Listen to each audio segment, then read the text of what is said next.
Hi guys, my name is Meads. This is going to be a review for Player Sky variant, and now we have another Timeless series, and we have the Batman Bushido. It looks great. You got more swords, just amazing. And I do like the Timeless series. It just kind of gives like a new look for Batman. Although some of the designs are kind of quirky, but some of them are actually good. I've been enjoying collecting this particular series, although the price has gone up. Player Sky has gone to that $100.50 price point, which is a bit hefty, and it's kind of pushing me back from getting more. They've announced the Joker and Two-Face version. It's basically Batman with that kind of like crossover theme with his enemies. I'm not sure if I want to get those. Again, the price point is just killing it for me. Yeah, unfortunately. Anyways, I got this from Tatsu Hobby. I'll provide the link down below if you are looking into getting some. They don't have this on their web store unless it's a very popular one. And yeah, just that. Yeah, it's actually kind of hard to move these guys in terms of retail. But if you're looking into getting some, either go to the physical store in San Jose or send them an inquiry, which I will link down below. Anyways, that's that. Let's go over the review. Here's the box. It looks great. I like it. He got some cherry blossoms there. And we got Batman here wielding two blades. Really cool. And along with his cape, he seems like he's on top of water. Interesting. Onto the side of the box, to the back. Really cool. And they always have that kind of like clock going along with Timeless. Yeah, really nice. Onto the side. There's not much on the top though. I mean, just your typical box. Inside, held by magnets. Get to see the figure. Looking good from the windowed box. Quite nice. Seems like we have like a hook here and some chain. Oh, that's really cool. We got the two blades there and some information here. So let's see if we can go over this. So we can pause the video and read through this if you like to do that.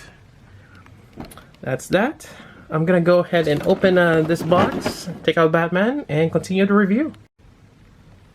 Alright, so we have the backing here, which includes the stand, which you have to assemble. You have to remove this from this plastic runner here.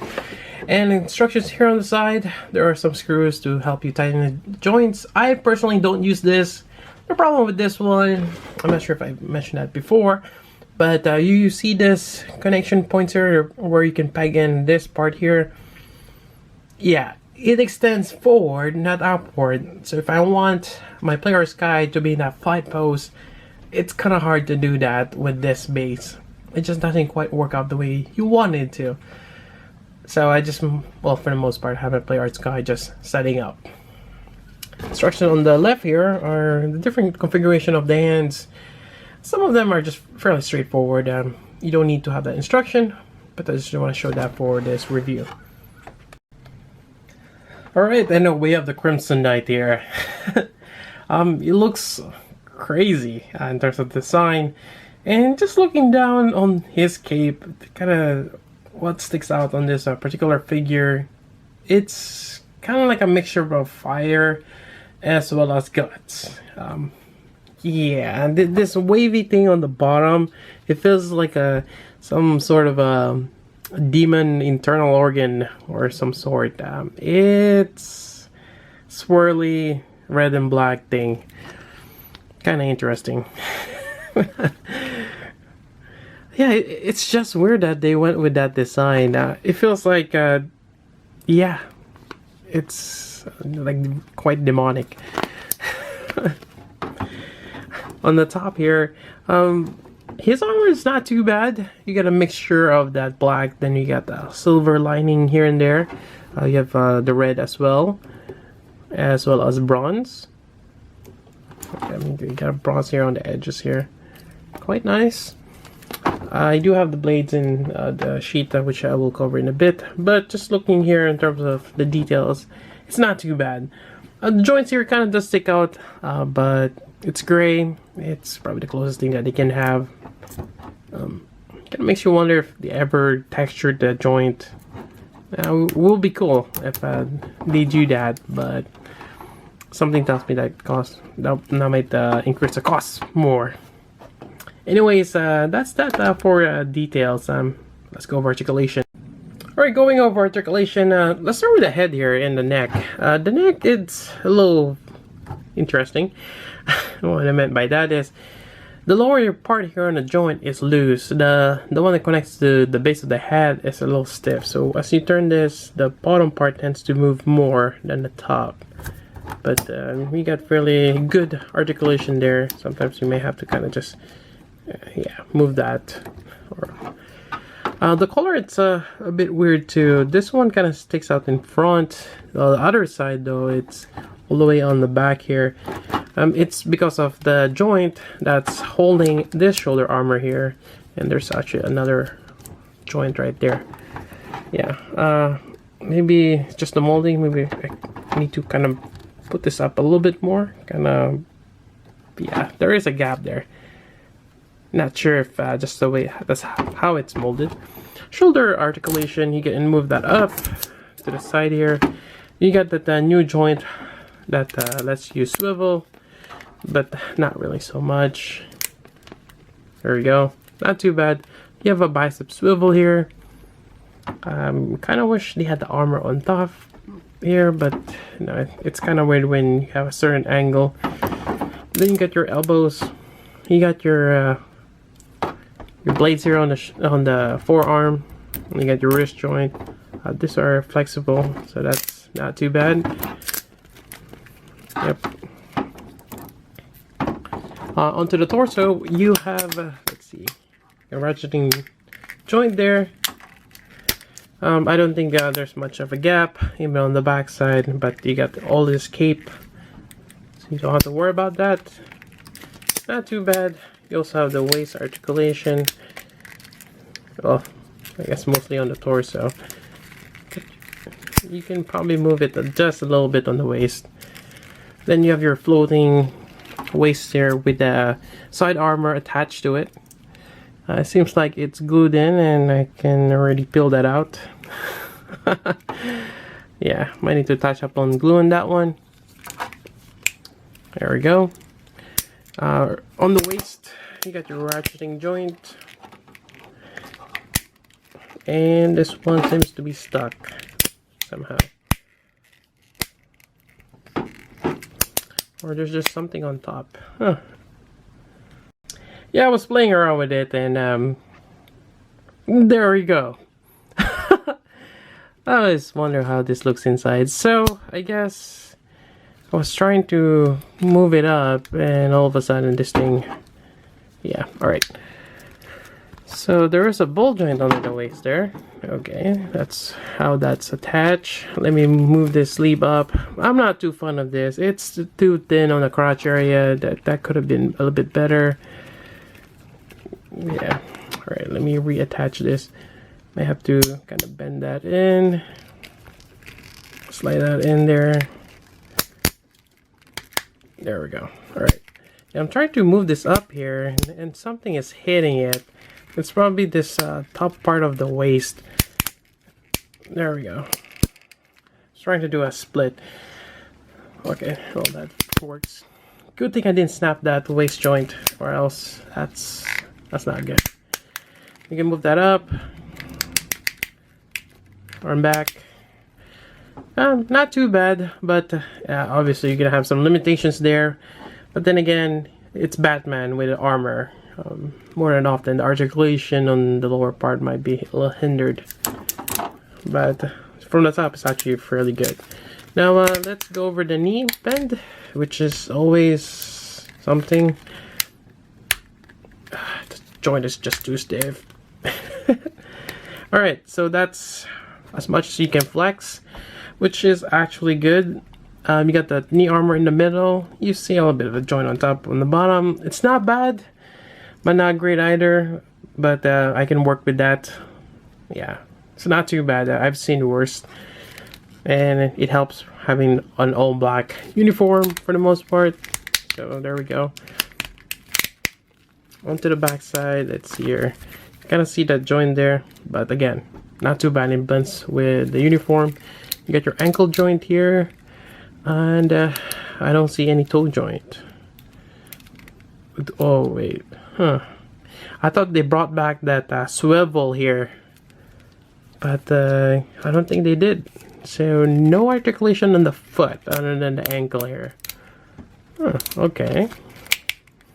I thought they would have that, you know, at least a toe joint. It would look cool to have that though. But, oh well, they didn't do that. Alright, so other than that, for the cape, you got your typical two joint there. You can extend them out. Some people don't like this since it leaves a gap on the back, but having a third part of the cape there could be a little bit troublesome, and it's really hard. I think this is not too bad, splitting the cape like this. Obviously it's really hard to have like something of this nature, of this plastic, to able to stretch out all the way, unless they do a cape swapping thing, but that's gonna be costly. Yeah.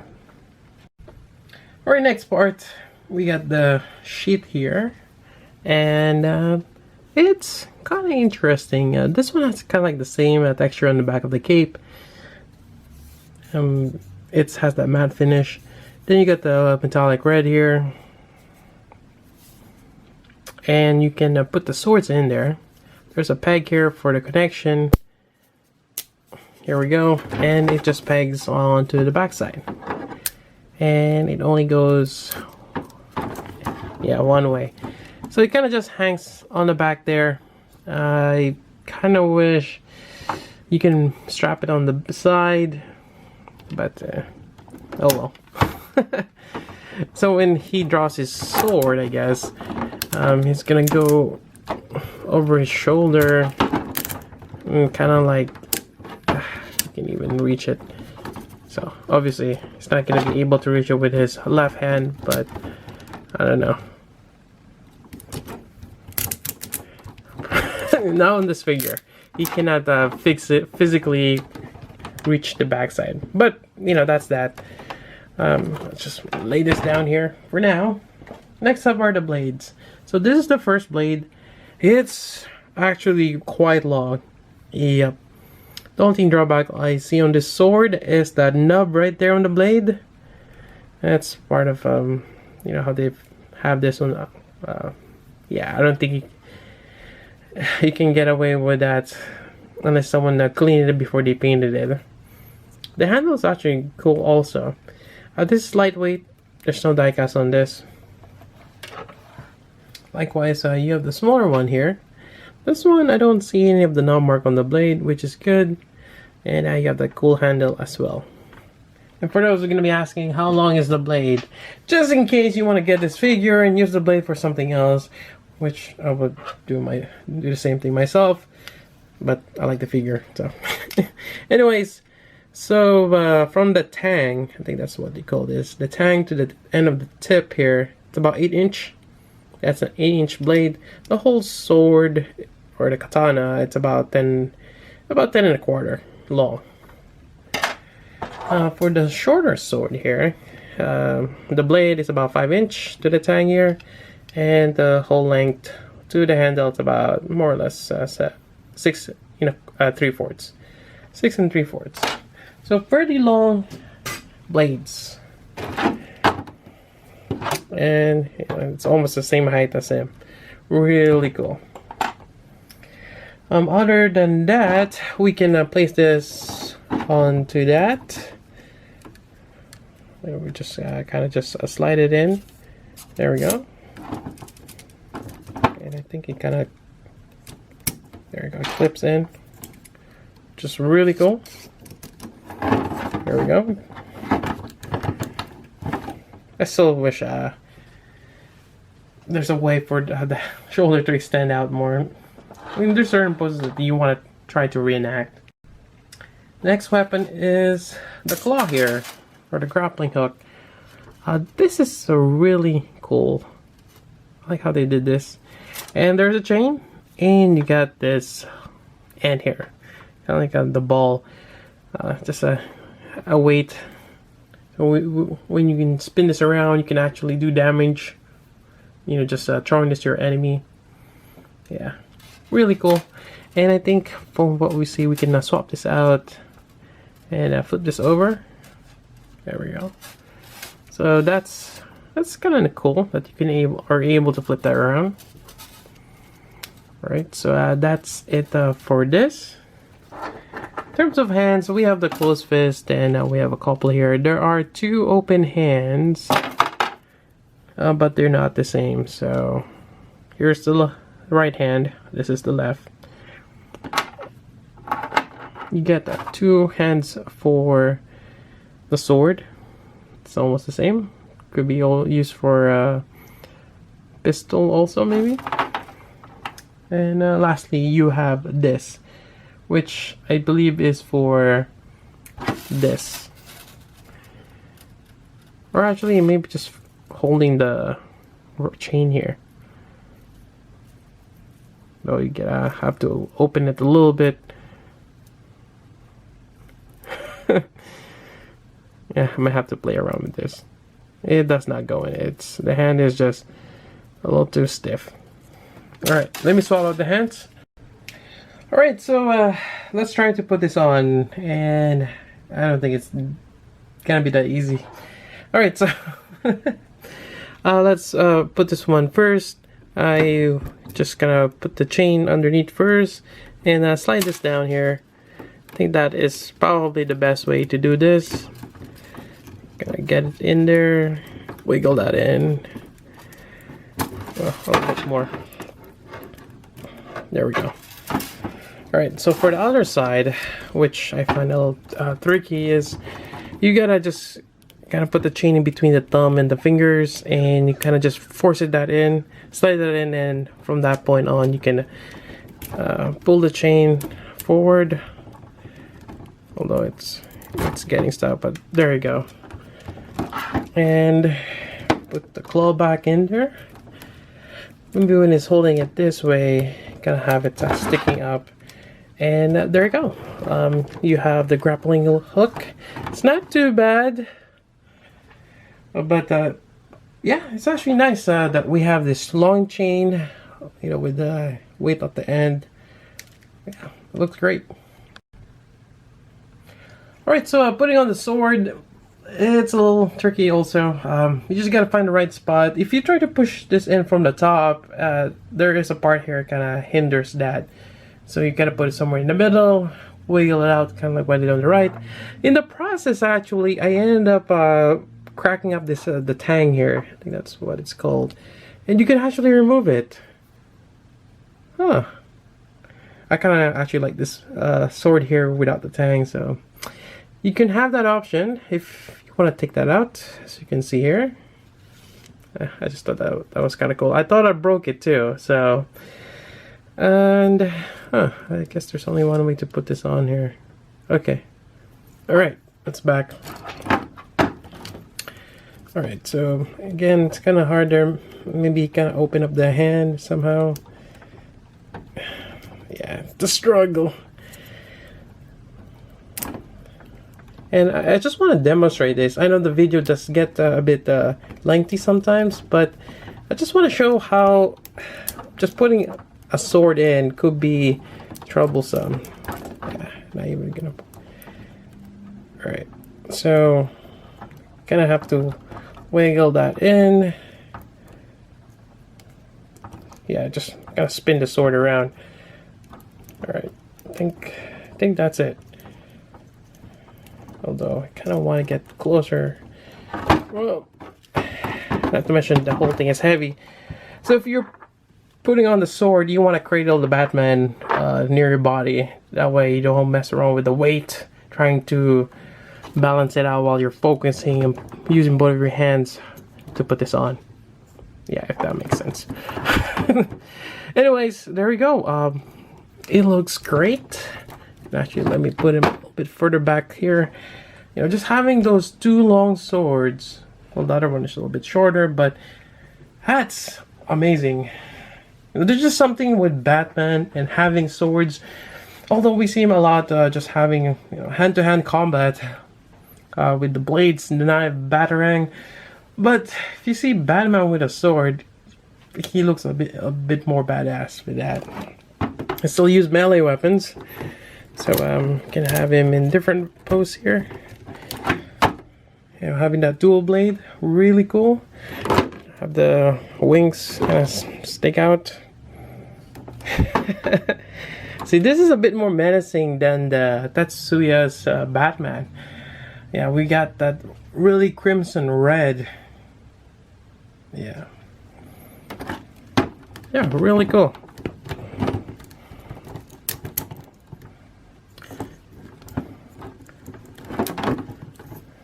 I kind of wish they have other characters in a Timeless series. Robin or even Catwoman. But then again, that's gonna be a lot of kind of like the Timeless. I think there's already 4 or 5 of them. Yeah, but yeah, really cool. And I think that's about it for this review. Alright, so I have to correct myself. I keep calling it tang. It's not a tang, it's the guard. This thing that I was able to remove, that's the guard. Tang is part of the blade before you put on the handle. So it's the metal part of the blade that kind of extends out. And that's where you wrap around whatever you want for the handle. That's the tang. So I do apologize, I made a mistake, but I corrected myself before I ended the review. Otherwise, this figure is great. Overall design, I like it for the most part, except for the cape. I think they overdid with the cape. The cape looks like guts to me. It's a little too much. They are going with the red underside. That's great, just that I think they could have done a different design. But that's how play arts are. It's kind of like a hit or miss. But overall, in terms of the armor, I like it a lot. They have the cool blades as well. You have one long one and one short. Really cool. You have this grappling hook, which I really like, with the chain and the ball at the end. Really cool. And you get a variety of hands. You cannot go wrong with that. So overall, I'm really happy with this one. If I have to compare it with the other Timeless series, it's kind of up par with the Spartan. I like the Spartan. That one looks great, especially with the sword and dagger. Or sorry, sword and a spear. The problem with that one for me is the backside of the legs. It's just not done. It looks horrible. Or it just doesn't make sense. So the calves for the Spartan Batman is what gets me. But for this one, it's the cape. Yeah, I mean, if they just went along with that backside, I kind of like this. Just make it simple. You have the bronze edging. Yeah, but they have to do something in the side. Kind of. Some people might like the design. Anyways, that's about it for this review. Hope you guys like it. If you got questions, let me know. Again, got mine from Tatsu Hobby. I'll provide the link down below for inquiries. And I think that's it. So until then, this is Meads. Thanks for watching.